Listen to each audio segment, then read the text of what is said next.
Hello there. It's NPR's Book of the Day. I'm Tinbit Ermias. Today, two memoirs that deal with letting go of something from the past. In a minute, we'll hear about Lindy West's adult braces.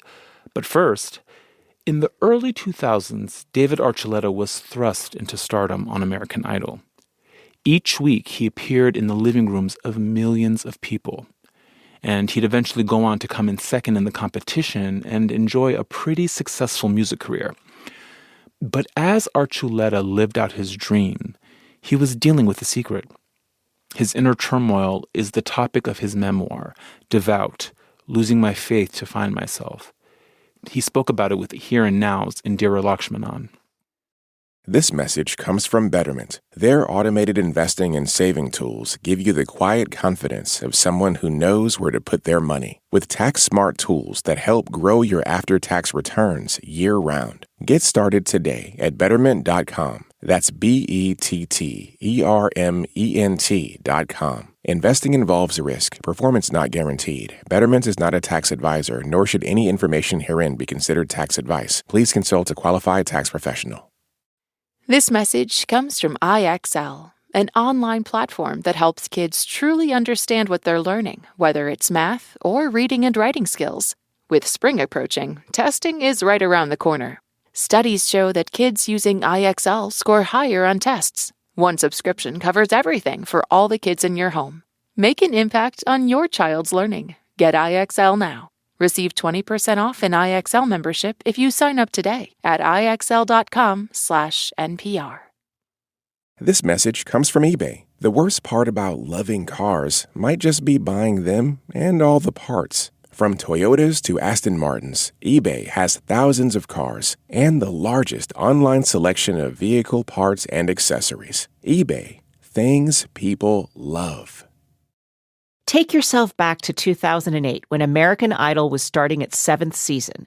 The reality singing contest was the biggest show on television, spawning massive pop stars like Kelly Clarkson, Carrie Underwood, and Jennifer Hudson.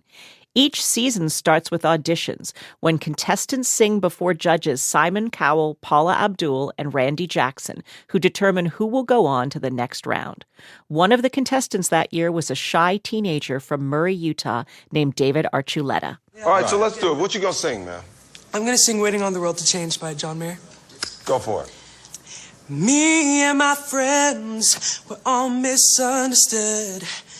They say we stand for nothing and there's no way we ever could. He stumbles over the words a bit and then something extraordinary happens. Randy Jackson starts singing along. Just feel like we don't have the means to rise above and beat it. So we keep waiting. Waiting on the world to change. We keep on waiting. Waiting on the world to change. It's hard to be persistent when we're standing at a distance, so we keep waiting on the world to change. Thank you. Archuleta got the green light from all 3 judges, and he made it all the way to finals, finishing in 2nd place. He was adored by fans, but underneath it all, the young teen was struggling with his identity and his connection to the Mormon church. Archuleta is 35 years old now, and he's out with a new memoir called Devout, Losing My Faith to Find Myself, and he joins us now. David, welcome to Here and Now. Thank you, Indira. Good to be here.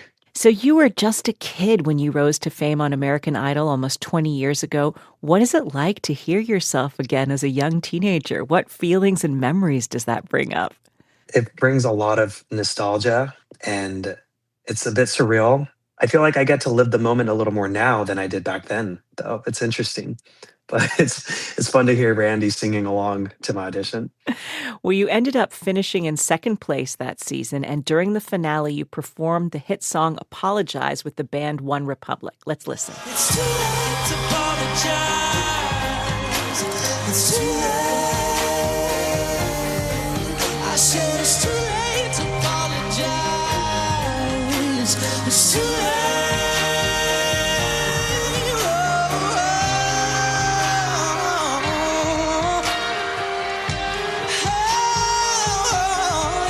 You look and sound so poised and polished in that performance, but we learn now from your memoir that you were struggling inside.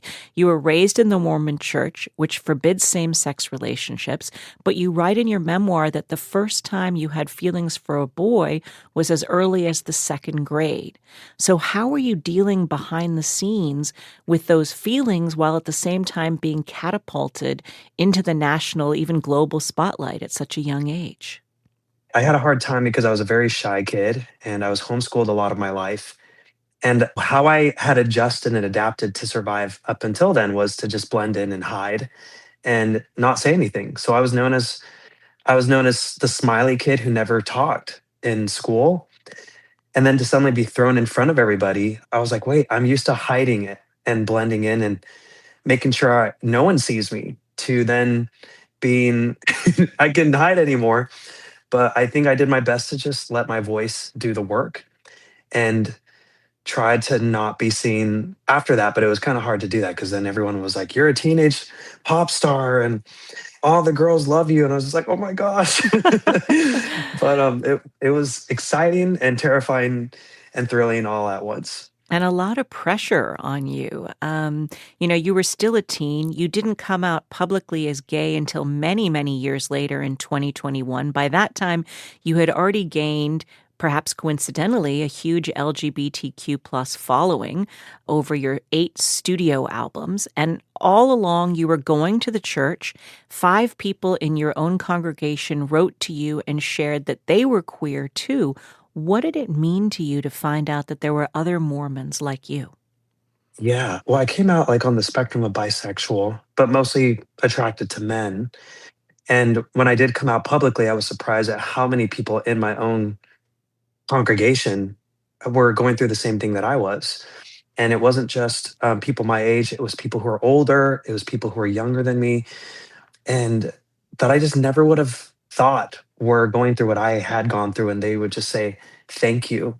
They're like, it is so hard to try and live this way without being able to really share who I really am. So I was pretty surprised by that.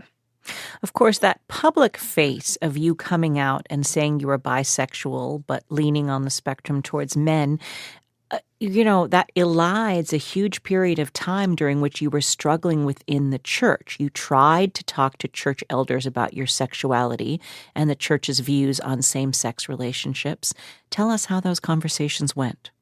Yeah, I became really close with the church leaders after American Idol because they looked at me as like a hero and a poster boy in a way. And when I shared with them finally that, hey, I think I might be gay or I am attracted to men, they got really uncomfortable. And one in specific who was like my grandpa, I sang at his wife's funeral and was invited to family dinners. He got really uncomfortable until I kind of just said, I don't need you to fix my problem. I just want you to listen to my experience.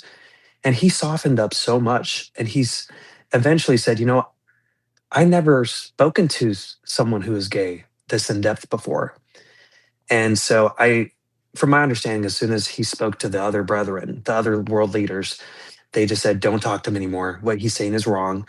And I was told that that elder, basically needed to be protected from me, which I was like, after all I've been through with him, like I was just shocked by that and really disappointed. You decided to leave the Mormon church and you told your mother. What was the quote your mother said back to you? She said, I've decided to step away from the church. And I said, Mom, you don't have to do that because I already knew how hard it is to step away from what was your everything. And she said, I don't want to be somewhere where my children don't feel loved and welcomed. And if you're going to hell, then we're all going to hell with you. Now, that's an incredible and loving sentiment to want to keep the family together. And most of your siblings left the church too. And that inspired your 2024 song, Hell Together. Let's listen to some of that now. You said if I have to live without you, I don't want to live forever in someone else's heaven. So let them close the gates. Oh, if they don't like the way you made them, they're not any better. If paradise is pressure, oh, we'll go to hell together. You know, it is so much more meaningful to me to hear that song now knowing the story behind it. When I first heard it, it's just another pop song. But now knowing that you're singing to your mom and about your mom, saying we're going to hell together, it really has a very deep meaning. And I wonder, how did it feel for you to finally show all of yourself in your songwriting? It's like such a release, because you've held something for so many decades, all your life, thinking that there's something wrong with you. And to finally have this like awakening that there actually isn't something wrong with you and you can learn how to accept yourself. It's taken me time, and it's still taking me time to accept when I always believed I was supposed to reject and despise myself. And I was really good at doing that. I was good at it. It's liberating and it's freeing, and it's like having a second chance at living again. It's striking to me that you've described this journey as losing your faith to find yourself. And I'm thinking about how you thought about writing a memoir right after you came out publicly, but it took you 5 years to do this memoir. How did writing the book help you in the process of fully accepting yourself? And what do you want people who read the book to take away from it? I just hope that anyone, whether it's coming out as queer or transitioning out of religion or out of a family dynamic that could be harmful, that they are encouraged to take the courage to be their authentic selves and to free them from any people pleasing, trying to let external factors decide for them what they feel is where they should go in their life. And I was a people pleaser. A lot of my problems and challenges in my book were from giving my agency and freedom away to other people to decide for me. And I had to learn how to, rather than be devout to other external factors, to be devout to what was within in my soul. And that's when I found the most growth and the most freedom and the most confidence in myself. And that's what I hope other people can take away. And if nothing else, just to find some understanding for others around them. That's my really greatest plea, too. David Archuleta is a singer-songwriter who first graced our screens as a contestant on American Idol. He's since released 9 studio albums. His latest is called Earthly Delights, and he's out with his new memoir, Devout, Losing My Faith to Find Myself. David Archuleta, thank you so much. Thank you, Indira. And to take us back, let's go out on your hit single, Crush, which many people will remember hearing on the radio back in the summer of 2008.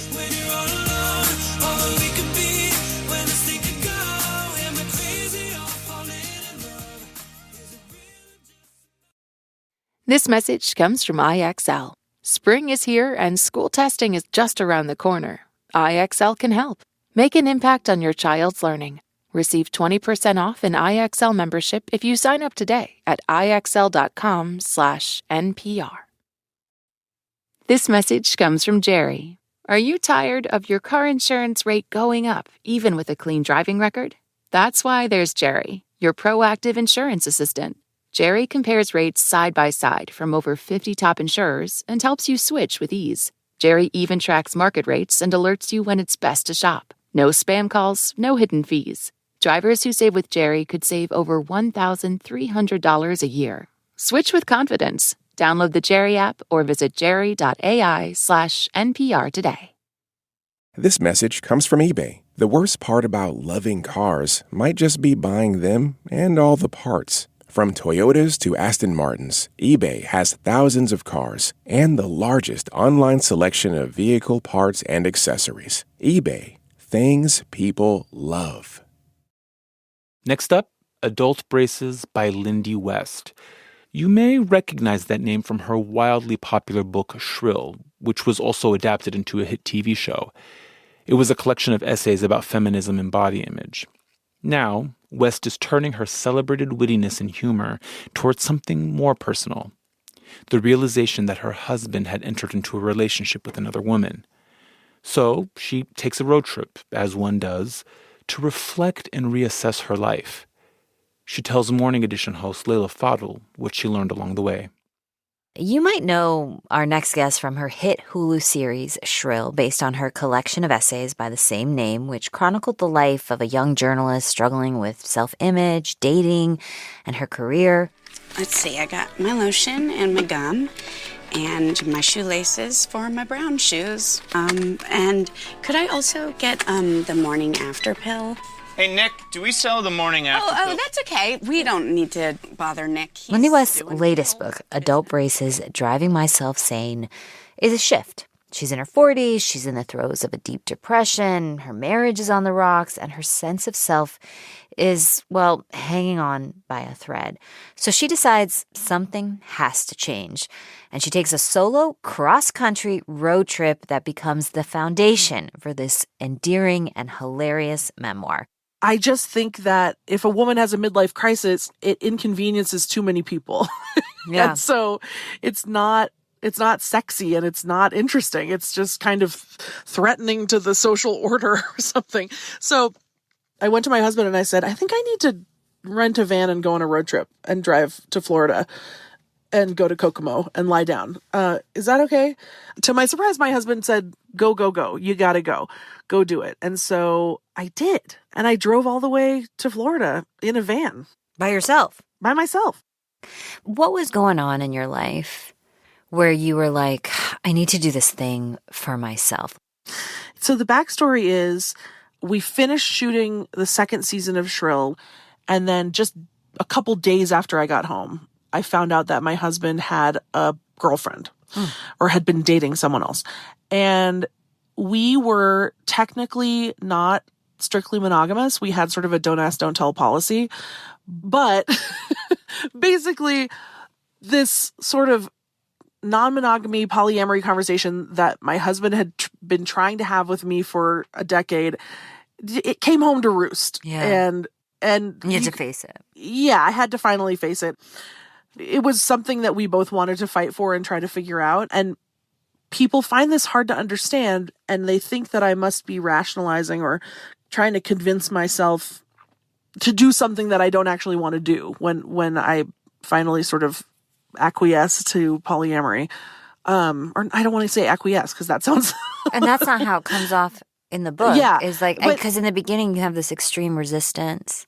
Yeah, definitely. But once we actually started to try it out, and I let go a little bit of this hyper control, which is what I thought was going to make me happy. When you let go of control like that, and you just trust that this person does love you, it was the remedy to this sickness that I had been dealing with for my whole life. And in fact, we loved each other so much better because we didn't have the resentment anymore, and we didn't have the constant fear and anxiety and jealousy and self-doubt. So I know this is not a prescription that I'm saying other people should go out. You're not telling everyone to be polyamorous? I'm really not. I'm really not. And people kind of act like I am, and I'm not. What did you do that allowed you to get to a place that made you happier than you were before? It wasn't a process of letting go so much as turning towards something else, which was my own life, and remembering that my life is something that's worth prioritizing. And in fact, prioritizing my own life is the key to saving this relationship. Coming back from that, what is life like these days? Because it does feel like you're like on the other side. So now, 5 years later, actually, my husband and I have a third partner. We are the unfortunately named throuple, which is you don't not like that name. It's not an elegant term. I wish there was something else. It's not what I would have picked. But you know what? You got to just embrace it. Yeah. We live, all three of us together, in a log cabin in the woods in Washington, and we have a nice little life. And people can say, oh my gosh, you're being, mistreated by this evil, horny man or whatever, but that's not what my life looks like. I have a really beautiful, peaceful life that is full of love. You're no stranger to telling personal stories, being vulnerable. But I think there's like a particular vulnerability about this memoir. Definitely. I just wonder what you're thinking as it goes out into the world and people are going to be reading this journey that you took to get to this place that makes you happy and that you want the world to understand. I came to the realization that I do really want to be known. I think that the process of going through all this with my marriage made me realize that a lot of things that I had written about myself in previous books were, in fact, coming from this place of denial. And so once I started to realize that, I thought, I want to write something that is actually true. I'm really candid in Shrill, and that was true at the time. And I'm sure things in this book, Adult Braces, will prove to be, off the mark down the line. Mm-hmm. But I got addicted to that feeling of kind of pushing myself and seeing what it felt like to let go and be brave. And so I just wanted to try it, and I wanted to write something real that would let people know me in a way that was even truer than before. Lindy West's new memoir is Adult Braces, Driving Myself Sane. Thank you for speaking with us. Thank you so much. And we should mention you did get adult braces. I sure did. I didn't even talk about that part. I know. Yes, I sure did. And that's it for this week on NPR's Book of the Day. If you want more, you can sign up for our newsletter at npr.org/newsletter/books. I'm Tinbit Ermias. This podcast is produced by Chloe Weiner and Ivy Buck and edited by Megan Sullivan. Our founding editor is Petra Mayer.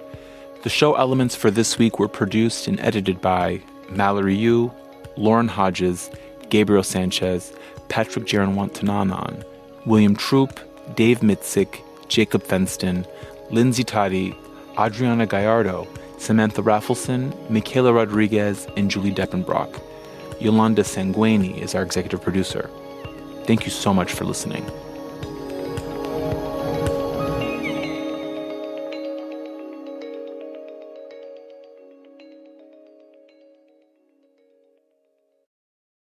This message comes from Live Right, publishers of Churn, The Tension That Divides Us and How to Overcome It. Author Claude Steele examines the stress people can experience in life's culturally diverse settings and how to build trust. Churn, available now. This message comes from Jerry. Many people are overpaying on car insurance. Why? Switching providers can be a pain. Jerry helps make the process painless. Jerry is the only app that compares rates from over 50 insurers in minutes and helps you switch fast with no spam calls or hidden fees. Drivers who save with Jerry could save over $1,300 a year. Before you renew your car insurance policy, download the Jerry app or head to jerry.ai/NPR. This message comes from IXL. Spring is here and school testing is just around the corner. IXL can help. Make an impact on your child's learning. Receive 20% off an IXL membership if you sign up today at IXL.com/NPR.